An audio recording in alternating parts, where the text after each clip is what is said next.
with you, Lewis. When was the first time you encountered Stephen King in popular culture? It was with Stand By Me. Okay.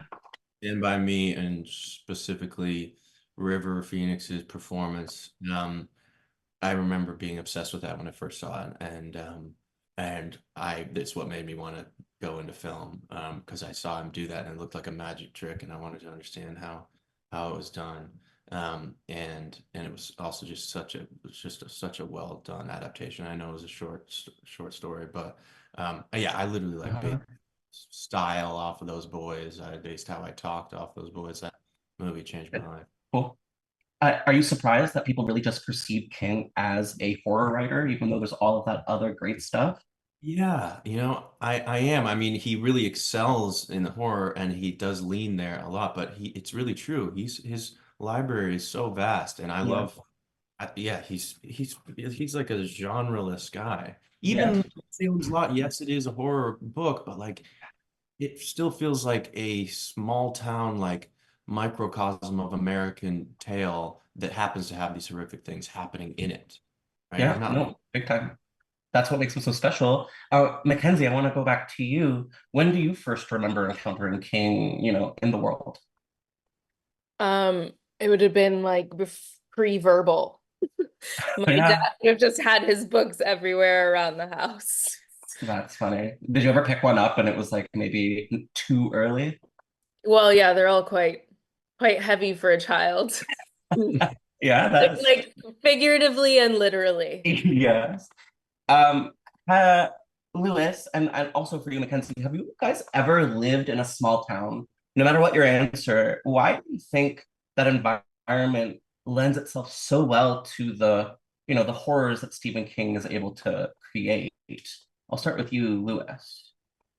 Yeah, I have lived in small towns. And I think that why it's such a good kind of like infrastructure for a story, especially like Mm, this, is there are is it's ripe for all these great archetypes, right? So that us as Americans can immediately identify, I know a guy exactly like him.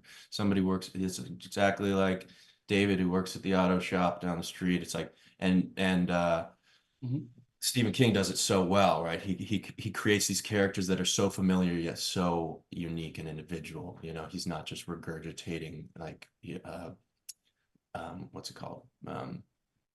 Like Same archetypes over again. But and before I go to Mackenzie, like, is there anything inherently spooky about that environment? Living in a small town? um I like the small town life. I think if my family wasn't here in LA, Hey, it'd be spooky's good, right? I'm not saying spooky's good. bad. Yeah. Yeah. Yeah, there is something. Yeah, there's something positively spooky about Yeah. Mackenzie, I'm also interested, have you ever lived in a small town and why do you think, it works so well for stories like this? Um, yeah, I'm not necessarily from a small town, but I'm from Texas, and I guess I considered it felt small. Yeah. Um, which is maybe the way that I think a lot of kids probably feel growing up. Like, I want to get out. Where is Yeah. that to? And out is to a bigger place, and that bigger place for me was New York City. But Wow. I think. And then as far as like, yeah, just kind of like piggybacking off of Lewis, structuring any kind of film is better when you can kind of just distill archetypes and not have the world be too large because it's representative like of New York City, Mhm. whether or not it's set there. Yeah, I just think Yeah. it allows a writer to like, Mhm. sorry, not That's really okay. very My clear. last question for both of you is the original Salem's Lot really ruined a lot of childhoods, especially one scene in particular.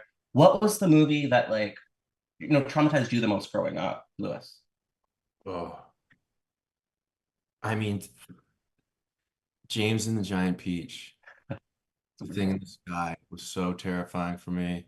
Um, but also the TV and the Ring. I mean, I didn't walk by a TV after the Ring for like 5 years or something, I would avoid the TV and like, Hey, I'm sure it worked out. You know.